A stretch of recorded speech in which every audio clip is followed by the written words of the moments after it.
Masaganang buhay sa iyo kapatid at malusog na pangangatawan sa iyo at sa buong mong pamilya. Kapatid, ina-apply natin ang team system. Ang ibig sabihin ng team system, together everyone accomplish more. Tapos yung system, save yourself time, energy, and money.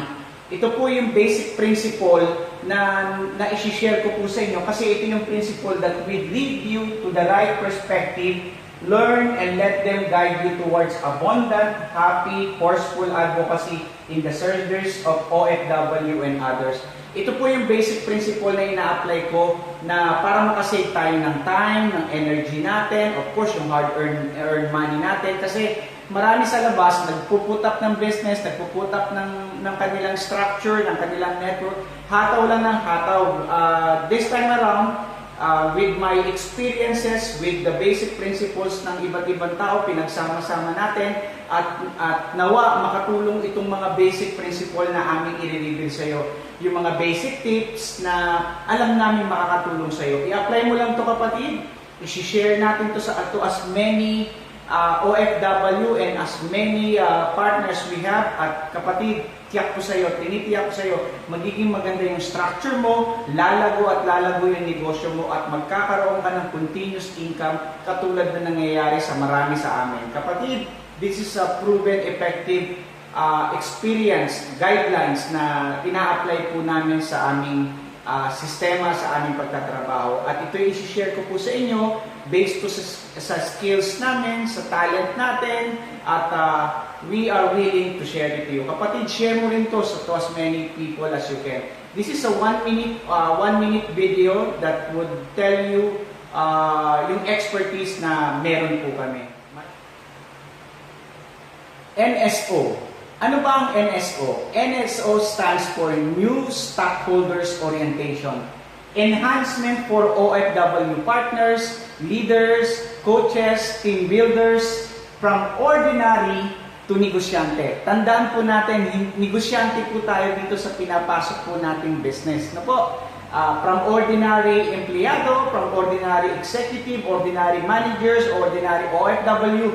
Ngayon po, level up tayo. Papunta po tayo sa pagiging negosyante. Kaya, from ordinary to negosyante, ito po yung basic principle na i-share po namin. Give your family more fish and you feed them for a day or two. Tama?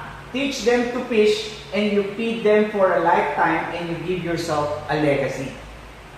Ang basic principle is to learn is to earn.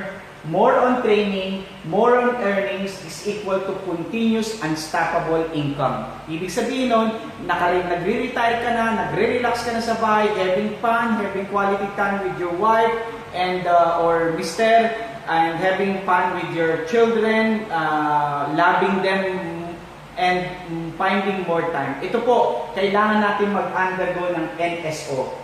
Enhancement for you partners, for you OFW, kaya 1 minute, magandang malaking bagay na to na may tuturo namin sa iyo.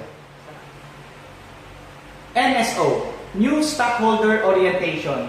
Why Moon Space Corporation? Tandaan natin, from ordinary, naging stockholder client tayo. Yung relationship natin sa Moon Space na po.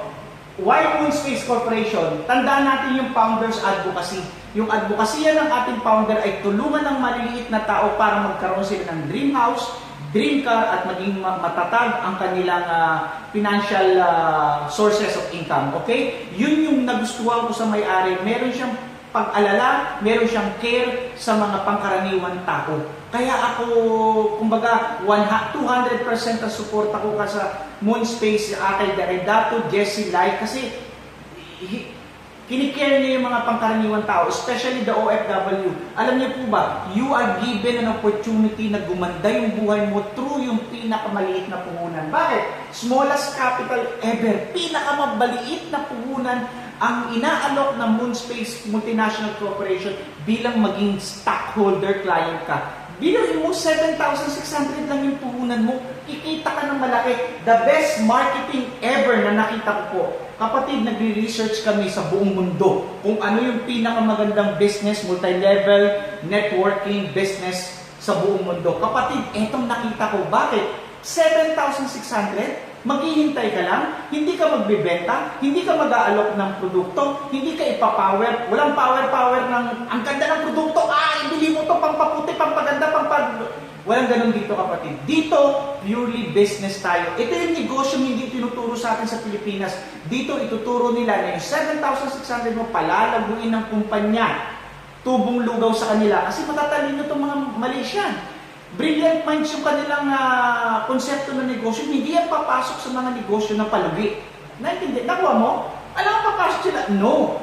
Papasok yan kasi million din ang kanilang puhunan, bilyon ang kanilang puhunan, kaya makikiride on lang tayo. Kaya, smallest capital, best marketing ever, may founders advocacy tayo, effective business, ibig sabihin, proven effective business, kumikita na. Alam mo yung pagmayaman ka, ang dami na malapit na negosyo at talagang pinuprove nila sa'yo na gaganda yung negosyo. Pero mo, may telecommunication, may real estate, may aviation, may restaurant, ang dami. Tapos may stocks market pa. Yun yung pinakamatindi, yung stocks market. Kaya kapatid, why Moonspace? The best ang Moonspace. New stockholders orientation. Attitude enhancement. From ordinary empleyado, from ordinary staff, from ordinary magiging stockholder ka. Kaya mindset natin na stockholder tayo dito, valued client tayo. Dito, ikaw yung boss. Ikaw yung client, kaya ikaw yung valued client ng company, ng Moonspace Multinational. Know the law of leverage. Ibig sabihin, sinisimplify natin yung ating negosyo. Kumbaga parang ganito lang yan. Di ba pag-aakit ka ng 10th floor, gagamit ka ng elevator? Yun po yung leverage, yung elevator. Yun yung nagpapadali. Escalator, elevator. Pupunta ka sa malayong lugar, gagamit ka ng sasakyan. Leverage po yung sasakyan. Ibig sabihin, gumagamit tayo ng sistema, ng isang invento, ng isang technology para maging madali yung sistema natin. Ginagamit natin yung Moonspace para maging madali yung pangarap natin. Yun po yung know the law of leverage. Know the big money versus small money. Ito po yung konsepto na maliit ang puhunan mo, maliit ang income mo. At pag maliit ang puhunan mo, kakainin ka ng malalaking negosyante. Katulad ng pag nagtayo ng malaking isang mall, di ba? Yung mga katabing nearby, katabi niya mga department store, mga tindahan, nalulugi. Kasi ang point of view, pupunta sila sa malaki kasi aircon, may sini. Kaya kakainin ng malaking negosyo ang maliliit na negosyo. Yun po yung know the big money versus small money. Kaya kung ikaw, nagpaplano ka magnegosyo, maliit lang yung pera mo, 99% malulugi. Bakit? Ang dami mong kakompetensya, ang dami mong kalaban. Yung malalaki, syempre, ang intention nun, kumita ng marami kasi malaki yung puhunan nila. Yun po yung ibig sabihin ng know the big money versus small money. Kaya dito sa atin, bilang stockholder, kahit maliit lang po yung puhunan natin, napakaganda advantage po natin. Use copy system. Kopyain lang natin yung mga gandang bagay na nakikita mo sa mga coach, sa mga team leaders, sa leaders mo. Yun yung kukopyain mo. Exactly kukopyain mo o i-improve mo pa. Mangungopya ka lang dito. Pag nangopya ka, valedictorian ka. Kaya kapatid, kopyain mo kami. Kopyain natin yung mga big time millionaires sa Malaysia. Yun yung kukopyain natin dahil ang practical tayo, we want to have our dreams, ang ating pangarap, makuha natin. At makukuha mo yan kapatid sa pamamagitan ng Moonspace Multinational Corporation. NSO, New Stockholder Client Orientation. GLLA attitude. Good listening, learning attitude. Ang ibig sabihin niyan, makinig po muna tayo. Pag nakinig tayo, matututo tayo. Pag natuto tayo, mababago yung mindset natin na hindi maganda. Aminin na natin, hindi maganda tayong mindset. Ngayon po, binabago po natin yung in applying, in adapting yung mga experience ng marami na proven na matagumpay na. Kaya, lagi po kayong makikinig. Huwag niyo pong pangungunahan yung sistema, huwag po kayong magmamagaling dahil yung mga taong yun, inaral mabuti yung negosyo, inaral yung marketing, ginandahan yung promotions, kaya po makinig na lang muna tayo. Pag nakinig po tayo, meron po tayong listening, learning attitude. Magiging maganda po yung ating negosyo dahil nakikinig tayo. Huwag po tayong makinig doon sa mga taong wala nang pangarap. Ang lagi lang sinasabi, dinidiscourage ka lang, hindi mo magagawa yan, huwag kang maniniwala dyan. Pakaingat po tayo sa mga taong yun, dahil yung mga taong yun, tinatanggal niya yung nakita mong pangarap, tinatanggal niya yung nakita mong maganda. Gusto niya, wala kang ma-achieve, okay? Kaya common yan sa mga pangkaraniwang relationship between empleyado, boss, supervisor, and managers. Gusto niya sila lang ang mag-i-improve. Kaya kapatid, dito tuturuan ka namin magkaroon ka ng good listening, learning, and attitude. Okay, sample lang. Okay, sundin niyo po o gawin niyo po yung sasabihin ko. Okay po? Sasabihin ko sundin niyo po yung gagawin ko. Thumbs up sign. Testing lang, testing. Ikaw, yung nakikinig. Okay, mag-thumbs up sign ka. Thumbs up. Okay, ready? Ready gawin mo yung sasabihin ko. Okay? Maliwanag thumbs up sign. Okay? Itong thumbs up sign na to, ilagay mo ngayon sa batok. Ilagay mo ngayon. Okay? So, saan nyo nilagay yung inyong thumbs up sign? Di ba ang batok dito? So, dapat dito. Pero nilagay mo dito. Okay? So, anong point? Susundin niyo po kung ano yung sasabihin. Huwag niyo po kagad pangungunahan. Okay? Sinabi ko, ilagay natin itong thumbs up sign sa batok. So, dapat, ang gagawin mo, lalagay mo sa batok. Pero yun na nga po, intention natin, basta muna tayo, nilagay natin sa batok. So, yun po yung good listening, learning, and attitude. Makinig po tayo, huwag po natin pangungunahan ang mga leaders po natin. NSO, New Stockholder Orientation, Enhancement for OFW Partners. From ordinary, naging stockholder client ka, naging negosyante ka. Kaya, i-elevate mo yung belief mo, yung paniniwala mo, yung pananampalataya mo kay Lord, kay Jesus. Dahil si Lord yung may gawa, si Lord yung may pakana, may purpose para sa iyo, para ipinakilala na sa atin ang Moonspace Multinational Corporation. Have faith with Moonspace Corporation. Maniwala tayo sa kumpanya dahil itinayo ng kumpanya para po sa atin, para sa mga stockholder, para magkaroon ng magandang profit sharing po tayo. Maniwala po tayo sa business na pinapasok ng Moonspace Multinational dahil inaral po nila yan, mga brilliant mindset. Kaya maniwala tayo, manampalataya. We have faith with our leaders, mentor, and coach. Ibig sabihin, maniwala po tayo sa kanila dahil sila po yung nagbibigay po ng extra effort para mag-aral, mag-train, magbigay sa iyo ng more knowledge para maging matalino ka, gabayan ka. Kaya maniwala po tayo sa kanila. Maniwala rin tayo sa mga partners natin, sa mga team natin, sa client natin, doon sa kinakausap natin. Maniwala tayo sa kanila kasi tinutulungan po natin sila. Tinutulungan natin silang mag-income din katulad ko. Kaya maniwala tayo sa kanila, huwag natin sila i-down. Oo, medyo hindi kakaiba ang kanilang attitude. Tulungan po natin sila. Tulungan natin ang mga partner natin. Maniwala rin tayo sa sarili mo. Maniwala ka sa sarili mo. May pagkakataon ka pang umulan, gumanda ang buhay, matupad ang pangarap mo, kaya maniwala ka. Huwag mo i-down yung sarili mo. Narito kami para gabayan ka, para ikaw din. Pag tumatag ka, pag gumanda ang buhay mo, mas makakatulong ka sa maraming tao. Yun yung gawin natin sa kapwa natin. Ang mission natin, tumulong sa kapwa. Have faith, maniwala ka.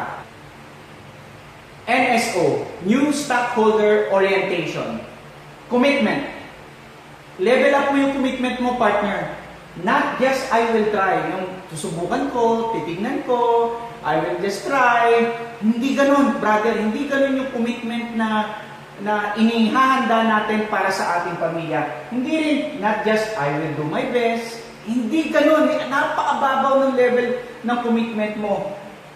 Ito yung pinakamaganda. I will do whatever it takes. Gagawin ko kung ano man ang dapat kong gawin. Itotodo ko na to dahil para sa pamilya ko to. All for my family. Ibig sabihin nito, lahat ng aking magagawa, lahat ng aking strength, lahat gagawin ko para sa panganak ko, para sa pamilya ko, para sa next generation, next mga apo ko, gagawin ko to. Do whatever it takes. Huwag yung simple ka lang, marami nagsasabi, gusto ko lang simpleng buhay. Kapatid, Hindi simple ba yung pag nangailangan ka ng dugo, pambili ng dugo? Sasabihin mo bang simple lang yon? No, kailangan mo ng pera. Pag nagkasakit ka, pag nagpa-check up yung anak mo, sasabihin mo ba, anak, simple lang tayo huwag ka magpa-check up, simple lang kasi tayo No, hindi ka na lang simple. Ito ang pinakasimple Kung gusto mong pumunta ng Hong Kong bukas, pwede kang pumunta ng Hong Kong bukas. Bakit? May pera ka. Yun ang simple. Kung gusto mong magpa-check up bukas, dahil may pera ka, magagawa mo. Yun ang simple. Kasi maraming tao nag-iisip, simple lang ang buhay ko. Gusto ko simple lang ako, kapatid. Isipin mo kung anong ibig sabihin ng simple. Ang simple, kaya mong bumuli, kaya mong gawin yung mga bagay na gusto mo para sa pamilya mo. Pag sinabi ng anak mo, sinabi ng Papa, pengi akong pambili ng sapatos, Papa, pengi akong pang tuition fee, Papa, pengi akong baon, simple mong maibibigay yung pangangailangan ng iyong pamilya sa iyong mga anak, sa iyong nangangailangan sila. Kapatid, yun ang simple. Baguhin mo yung thinking na simple lang, gusto ko lang ng simpleng buhay, gusto ko lang ng kumakain. No, kapatid, habang malakas ka ngayon, habang matalino ka ngayon ang pagkakataon natin gumanda yung buhay natin, magkaroon tayo ng magarang bahay, magkaroon tayo ng tahanan, magkaroon tayo ng dream house, dream car. Kaya pinupush kong maigi sa inyo, sa ating lahat ng mga partners, ang dream house, dream car maging stable. Hindi na natin ito makukuha sa trabaho. Ginawa mo na yung magagawa mo Diba? 10 years ka na dyan, 15 years ka na dyan, 20 years ka na dyan, dapat makuha mo na yung pangarap mo. Kaya lang, talagang gano'n kulang yung effort natin Ito yung pinaka-the best. I will do whatever it takes kasi nakasalalay sa'yo, ang susunod mong henerasyon. Huwag mo nang ipasa sa susunod mong henerasyon yung hirap na naranasan mo, yung hirap na mangamuhan ka, yung hirap na magserbisyo ka sa ibang tao. Ngayon, itodo na natin. Sama-sama tayo, tutulungan kita. Commitment. Yan yung commitment. Level up mo yung commitment mo. We will do this whatever it takes. Together, we will do it. Tutulungan ka namin. Ganyan, kapatid, ang commitment na gusto kong na ma-level up yung commitment mo. Kapatid, kaya mo yan. Kaya mo yan. Kaya mo yan. NSO, New Stockholder Orientation. From ordinary empleyado, i-level up mo na maging stockholder client ka. Paano? Desire, devoted, devotion mo, burning, yung naglalagablab yung iyong desire. Desire na makaahon ka sa hirap, magkaroon ka ng dream car, dream house, last mo na itong manilbihan, last mo na itong kontrata na to, last mo na to sa pagiging OFW, bumalik tayo sa Pilipinas nang may matibay tayong income, stable, desire, whatever it takes. Lahat ng hardship natin, lahat ng experiences, yung mga hardship experiences natin, must not be passed on. Hindi na dapat natin yung ipasa sa mga anak natin, sa mga apo natin. Huwag na natin ipasa yung mga bad experience, yung hardship. Ngayon natin gawin ito. Putulin na natin yung paghihirap ng pamilya natin. Paano? Magkaroon ka ng burning desire. Burning desire to reach for your dream. Burning desire na mabago yung pamilya mo, mabago yung kanilang status from maging maganda yung buhay nila sa susunod na henerasyon mo, kapatid. Ngayon yung pagkakataon mo, desire, devoted ka to the next generation. Kaya, kapatid, magkakasama tayo, magtutulungan tayo para yung desire mo, tutulungan ka namin, gagabayan ka namin yung desire natin lahat na maging maganda yung pamilya natin, maging maayos, gagawin natin